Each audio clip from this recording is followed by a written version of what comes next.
Hey guys, Rudy Hernandez here. Thanks for checking in. Not sure if you guys heard last night around 7 p.m. There's two deputies, Los Angeles County Sheriff's deputies that were shot and critically wounded. From what I last heard is that both of them were out of surgery and they are recovering. Suspect is still out on the loose, so to speak.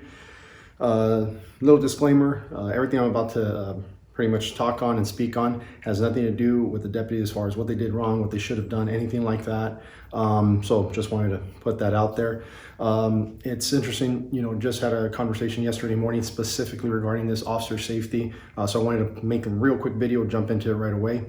Little quick crash course on our version, or at least my version of officer safety.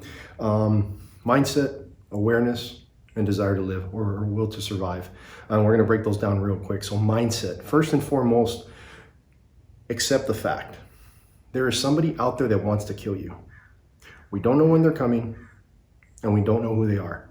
This isn't to create paranoia or fear or anything like that. It's to prepare ourselves, to be precautious, to be extra vigilant, especially right now, guys. Like I said, accept that fact. Okay, it is real. The threat is real. Second part of it, awareness, situational awareness, tactical awareness. This is something I've talked about in my other videos, obviously with some of you guys that I work with. That's all I talk about. It's part of my basics and fundamentals and things that we really need to hone in on. Situational awareness. So what is it?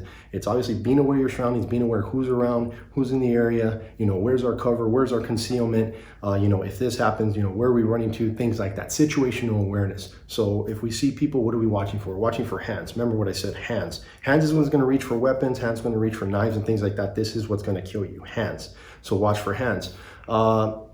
Second part of that is, the person's behavior. What are they doing? Are they kind of like sneaking around through the shadows or whatever have you? Are they, kind of concealing their hands or, keep going for the waistband, anything like that. So like I said, hands and behavior kind of go hand in hand.